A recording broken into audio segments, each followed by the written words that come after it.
Back বাগেরহাটের বাঘিনী blogs. তোমরা সকল কিরাম আছো ভাই বন্ধুরা? আশা করি সকলে ভালো আছো। আমি তোমাকে দিদি ভালো আছি। আমি আজকে আবারই তোমাদের সঙ্গে নতুন আরেকটা ব্লগ নিয়ে হাজির হয়ে গেছি। আশা করি ব্লগটা তোমাকে ভালো লাগবে। আমি আজকে একটু ব্যস্ত কাজগুলো সারতেছি, সারে নিয়ে তারপরে যাব হচ্ছে দেবরের বাসায়। আমি যে জায়গায় থাকি রামপুরা আর কি, এখন হচ্ছে পূর্ব রামপুরা থাকি, আগে থাকতাম পশ্চিম রামপুরা। তা আশির দশক না, 84-85 দিকে আর কি আমার হাজব্যান্ড আর কি ঢাকায় আসছে। তা 80-র দশকে বলা যায় আর কি, ওই সময়ের দিকে কিন্তু পূর্ব রামপুরা পশ্চিম রামপুরা দুই সাইডে কিন্তু মাঠ ছিল, একদম এমন অবস্থা ছিল। ওনার কাছে আর কি শুনেছি আমি যে পূর্ব রামপুরা পশ্চিম রামপুরার মাঝখানে টিভি সেন্টারের সামনে যে রামপুরার রোড, ওই রামপুরার রোডটা ছিল আরও চিকন এবং মানে আর কি এখন তো 2 লেনের চওড়া করা রাস্তা, আগে 1 লেনের রাস্তা ছিল, চিকন রাস্তা ছিল আর কি। সেই সময় মানে আর কি খুব একটা ভালো রাস্তা ছিল না। আর দুই সাইডে ছিল মাঠ আর মাঠ, জলাশয় আর মাঠ, নৌকা চলতো, আবারই ওই ধানও হতো আর কি, ধানের চাষাবাদও হতো। এখন যে জায়গায় আর কি বনশ্রী এই রামপুরার ভিতরে যেটুকু পড়েছে বনশ্রীর অংশ, এই বনশ্রীও রকমের দু একটা বিল্ডিং রাস্তার পাশে দিয়েছিল, আর ছিল মাঠ। আবার পশ্চিম রামপুরা ওই সাইডেও হাতিরঝিল, যে জায়গায় ওই হাতিরঝিল টিল সহ পুরো জলাশয় ছিল। সেই সব জায়গা মানে আর কি কোনোভাবে ভাবাই যায় না যে এরকম ছিল সেই সময়, যে পুরো আর কি গ্রামের মতো ছিল এই অঞ্চলটা। ঠিক এইরকমই বুড়িগঙ্গার ওপারে এরকমের মানে আর কি, আমি যে জায়গায় যাব দেবরের বাসায়, বুড়িগঙ্গার ওপারে যে ধুধু মাঠ ছিল বহুদূর বহু এলাকা জুড়ে, সেই সব জায়গাও এখন ঢাকার মতো হয়ে গেছে, ঢাকা হয়ে গেছে। এক কথায় ঢাকার আশেপাশে যেসব জায়গায় ছিল একেবারে গ্রামের মতন, সব জায়গায় এখন ঢাকার মতো হয়ে গেছে। আমি রান্না করতে চলে আইছি, তা আমার বারান্দায় আমি এই যে তোমরা যে ওল গাছটা দেখতেছো যে কাটে নিচ্ছি, এটা কিন্তু আমি রুইনি, আমি আর কি ইচ্ছে করে যে বালতিতে পুঁতেছি তা না, একাই হয়েছে। কোনভাবে হয়তো খোসা টোসা পড়ে সারা বেরোইছে, সেই জায়গার থেকে একাই হয়েছে। তা ভাবলাম যে সময় যে হয়েই গেছে, তাহলে আমি নিয়ে রান্না করেই ফেলাই দেবো কেন, খালি তো আর ফেলাই দেওয়া যাবে না। ওই জন্যই রান্না করতে নিয়ে চলে আইছি, যে কাটাকুটি করে রান্না করতে নিয়ে যাচ্ছি ওল গাছটারে।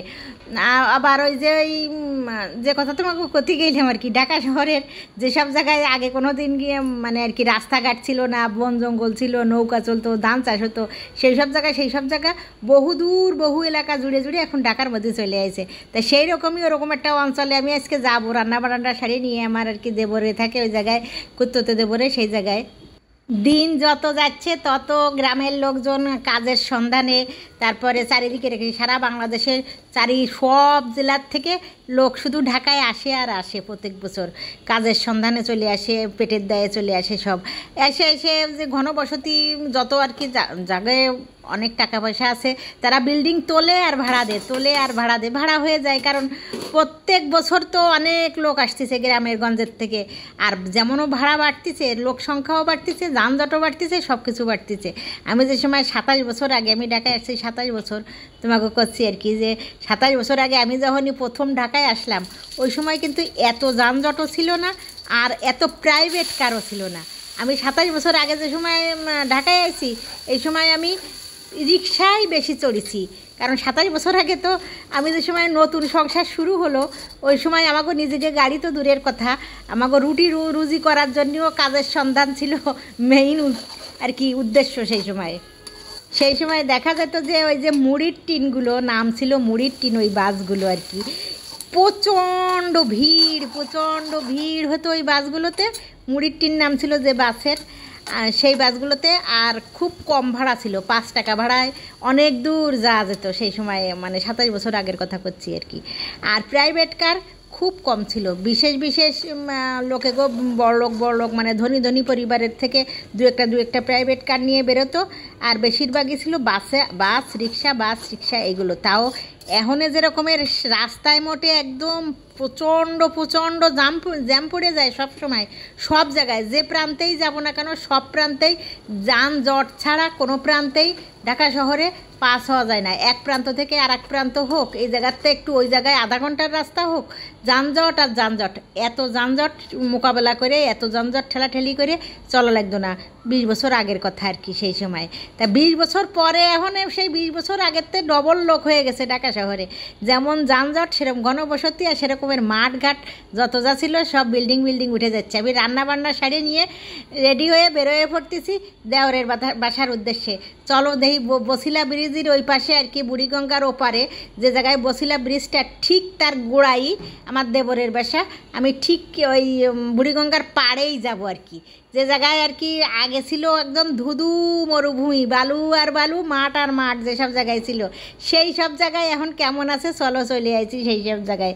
তোমাকে আমি দেখা দিছি, আমি কিন্তু চলে আইছি একদম বুড়িগঙ্গার এপারে। বসিলা ব্রিজের এক পাশে হচ্ছে মোহাম্মদপুরের সীমানা, আর বসিলা ব্রিজটা পার হয়ে আর এক পাশে হচ্ছে ক্রানীগঞ্জ। আমি এখানে আছি বুড়িগঙ্গার এপারে, মানে ক্রানীগঞ্জের সীমানার মধ্যে। ক্রানীগঞ্জের এই সীমানায় তোমরা যে বালু বালু মাঠ মাঠ দেখতেছো, আমি একদম এই যে বিল্ডিংটা আমার দেবরের বাসা, যে বিল্ডিংটাই আমি এখন বর্তমানে আছি, এই বিল্ডিংটাই কিন্তু একেবারে বুড়িগঙ্গার পাড়েই অবস্থিত।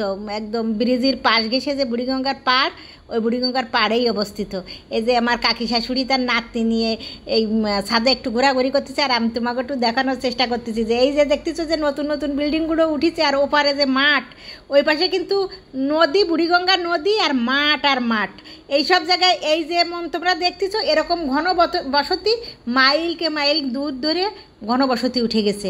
এখন আর বোঝাই যাবে না যে ক্রানীগঞ্জের এই জায়গাটা যে গ্রাম ছিল বা ধুধু মাঠ ছিল, মানুষ চাষাবাদ করতো, তার কোনো প্রমাণ এখন আসলে তোমরা মানে আর কি যারা থাকো তারা তো জানো, আর যারা বহু বছর ধরে আসেনি তারা এখন পাল্টে যাবে, একদম চোখ ধাঁধায় যাবে যে এই জায়গাটা এইরকম ছিল, এখন কীরকম হয়েছে আর আগে কীরকম ছিল। আমরা খাওয়া দাওয়ার পর্বে চলে আসছি, খাওয়া দাওয়া শেষ করে আমরা অয়ন্তীর সাথে একটু সময় কাটাচ্ছি। আমি অয়ন্তী হচ্ছে আমার দেবরের মেয়ে, ছোট্ট একটা মেয়ে হয়েছে আর 2 মাস আগে, সেই দেবরের মেয়ে অয়ন্তী, খুব মিষ্টি মেয়ে হয়েছে অয়ন্তী।